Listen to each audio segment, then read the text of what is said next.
Hello, Tom Levecchia here with the latest edition of the Armchair NBA.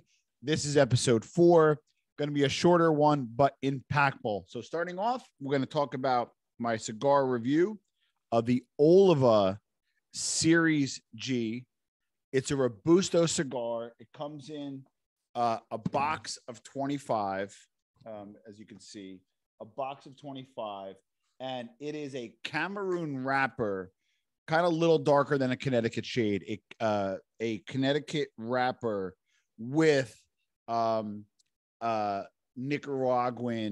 Habano long fillers, it's called. My opinion, it's a rich cigar, but it stays true to kind of being medium body, which is nice. Gives a little bit of, for me, it gives a little bit of kind of a nutty flavor, a tinge of coffee flavor, and a little bit of a woody sensation in terms of finish. An Oliva Series G. I also find it, I found the draw pretty easy. I found it enjoyable to smoke.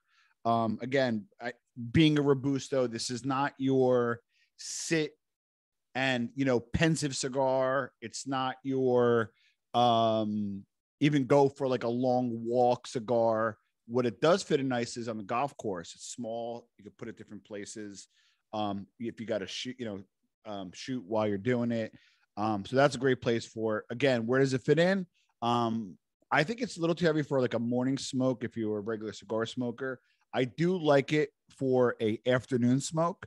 Maybe you got to get back to work or you got meetings afterwards that your kid have a cigar before. And then lastly, again, I like it as a medium body cigar, similar to the Las Piedras, but this is much easier to get. It's a Nicaraguan cigar, much less expensive. So this is a a good everyday smoke. And for those guys who are like me that will have a really nice long cigar, but wants a second cigar, wants it to taste good, but does not want to spend another hour, or the fiance is texting you to get back home. If you do smoke out of the house, smoking more at home these days for that reason. I give this a NBA score of 7.5. So that's the Oliva Series G Cameroon wrapper, and that's the NBA review. I'm going to be doing a T52 review next. I had another one last night. There's a reason why I don't have it in front of me right now. If they are in front of me, they get smoked. It is one of my favorite cigars. For those that know cigars, I'm a little heavier on Drew Estates. There's a Liga Privada lounge near me, so I tend to be heavier on Drew Estates. I met the founder. He'd be a great podcast guest. Could try to reach out to him to get him on the show. And then I'm also looking to do my father's cigars, another Drew Estate brand. Then last night, randomly, I was gifted a box of 5, but nevertheless, Cuban Biheki cigars from Cuba. So Cuban Biheki cigars. I will also be doing an interview for that. I'm only going to have one because the second one I'm going to do when we hit 10,000 subs. Not just me, but this community that we're looking to build. I have some cool news. Check out Business Insider. I put a link on the community. John just did a great video with them. It's something I knew about it. I wasn't able to speak to it because we put a little bit of embargo on it. We, as per Business Insider and Insider, we were not allowed to speak to it till it was launched. It's a great video. It's him looking at mob movies and judging their authenticity. I put it on the community. Make sure you check it out. It was an excellent video. I'm not in it. I was in the studio that day watching, but he did do a great job with it. Make sure you check that out. And a content update. So although I own the new Theory content, I did talk to John earlier. He's doing great. And we just came to an agreement that we're both cool with. I re-released or made public the first 9 episodes of John and I being together. To be really transparent, I felt my interviewing style was not as good back then. You'll see a lot of interruptions, a lot of ADD, but I also was very off the cuff and really raw. John was also new to being interviewed. So I kind of felt he was a little bit more candid and maybe a little less guarded than later in the NBA Buntman series. So those 9 are up. I believe that's good news as well for those that have been getting on me. And I announced it later in this episode for the simple fact that I didn't want people just to jump off and go back to the 9. While they're still up, I wanted to introduce it now. So guests coming up tomorrow, scheduled to have Ramona Rizzo.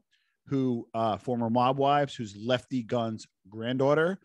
She's a close personal friend, but she still will not be off the hook. She's getting grilled by me, and we're gonna have a good, honest, and fun conversation with Ramona. I'm gonna have Benny the Brooklyn guy on tomorrow night. I'm debating whether or not to do it as a live. I like lives. I don't love them. Drop a link below. Do you like, historical or lives? You like me doing a live, or are you more upload and pause kind of guy or gal? So we're having Benny the Brooklyn guy on.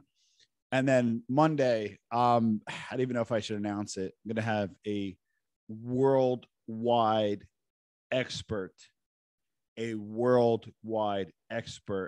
on Indragada, as well as the mafia. And this guy is I can't even talk about it. I do not prepare for interviews. You guys could probably tell. There's a reason for that. I want the interviews to be almost if I ran into you in the bus stop. I want it to be organic. I want it to be off the cuff. I want me to ask a stupid question. I want them to answer a stupid question. And that's kind of always been my jam. But this particular one, I probably watched 7 or 8 interviews. And to be completely candid, I rarely get nervous for interviews. I'm a little nervous on this one. This guy is that big of a deal. He's a huge get, and I'm super excited to have him on. I'll hold off on the name for now. Maybe I might announce it before Monday. So stay tuned for that. So to wrap it up, Series G, Robusto cigar, give my MBA review, 7.5, great everyday smoke. The episode 1 through 9 part series on New Theory is back up on the channel. So check that out for you guys to listen to. And then in terms of the NBA and Buttman content, it looks like it's going to still be on embargo for now. Can't make any promises. And like I said, we're just kind of in a holding period. Again, I was pretty transparent. It does mess up this current channel by having it there. It's not the only reason, so don't break my chops. There are other reasons, some that I did disclose, and some things that John and I just choosing to be private. But check out his Business Insider. I think that's a great win for John. His channel is doing great. He increased some subs. I can't imagine that the Business Insider will not reach any less than 1 million views. I'm a big Business Insider fan. Henry Blodgett, he's a superstar. I think they do about $500 million a year in revenue, and it's like the go-to for business. And they also doing other stuff in other verticals. The Francis video did over 1 million views. I did get a response from Mark Cuban today. He respectfully declined my interview, even though he does email me back respectfully. But he did decline my interview to come on the Armchair MBA. I'm working on that, so stay tuned for your Shark fans, or if you like the Dallas Mavericks. So quick one today, folks. Drop your link below on what you think of the Oliva Series G. If you're a cigar guy or gal, I'd love to hear your opinion. You drop your number in terms of rating. Think of what you share what you think of my